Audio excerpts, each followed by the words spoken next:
একজন মানুষ যিনি কলম দিয়ে লড়েছেন, যিনি কারাগারে থেকেও ভেঙে পড়েননি, আর যিনি বিশ্বাস করতেন যে একতাই শক্তি। তিনি ছিলেন একজন আলেম, কিন্তু মসজিদ বা মাদ্রাসার ভেতরেই তিনি সীমাবদ্ধ ছিলেন না, বরং পুরো একটি জাতির জন্য তিনি লড়াই করেছেন। আর সেই মানুষটি হচ্ছেন মাওলানা হুসাইন আহমদ মাদানী। 1879 সাল, ব্রিটিশ শাসনের অন্ধকারে ঢাকা ভারতবর্ষ। এই সময়েই জন্ম নেন হুসাইন আহমদ মাদানী। তিনার পরিবার ছিল অত্যন্ত ধর্মপ্রাণ ও জ্ঞান পিপাসু। ছোটবেলা থেকেই তিনি কোরআন, হাদিস এবং ইসলামী শিক্ষার প্রতি আকৃষ্ট ছিলেন। যেখানে অন্য ছেলেরা খেলাধুলায় ব্যস্ত, সেখানে হুসাইন আহমদ মাদানী তিনি বইয়ের পাতায় আলোর পথ খুঁজতেন। তিনি ভর্তি হন দারুল উলুম দেওবন্দে, যা উপমহাদেশের অন্যতম শ্রেষ্ঠ শিক্ষা প্রতিষ্ঠান। এখানে তিনি হাদিস, তাফসির, ফিকহ এই সমস্ত বিষয়ে তিনি অসাধারণ দক্ষতা অর্জন করেন। শুধু বই নয়, তিনি এখান থেকেই শিখেছিলেন যে জ্ঞান মানেই অন্যায়ের বিরুদ্ধে দাঁড়ানোর দায়িত্ব।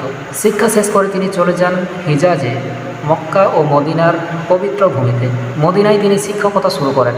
তিনার জ্ঞান, তিনার ব্যক্তিত্ব এই সমস্ত জিনিস তেনাকে খুব দ্রুতই একজন সম্মানিত আলেমে পরিণত করে। কিন্তু ইতিহাস তার জন্য অন্য কিছু লিখে রেখেছিল। ব্রিটিশদের বিরুদ্ধে গোপন পরিকল্পনা, একটি বিপ্লব যার নাম সিল্ক লেটার মুভমেন্ট।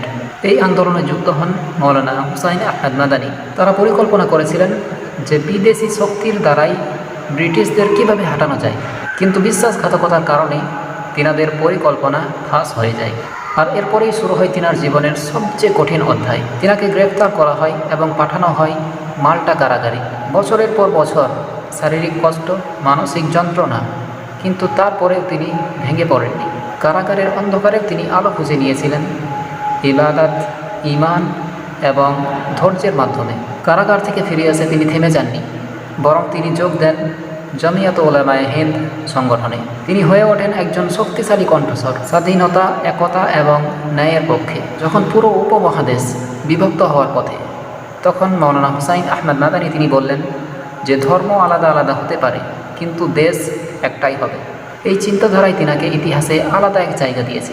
1957 সালে ইন্তেকাল করেন মাওলানা হুসাইন আহমদ মাদানী, কিন্তু তিনার আদর্শ, তিনার চিন্তাধারা আজও আমাদের মধ্যে বেঁচে আছে। মাওলানা হুসাইন আহমদ মাদানী তিনি শুধু একজন মানুষ নন, বরং তিনি একটি আদর্শ, তিনি একটি আন্দোলন, যিনি আমাদের শিখিয়েছেন ঐক্যই শক্তি এবং সত্যের পথ কখনো পরাজিত হয় না।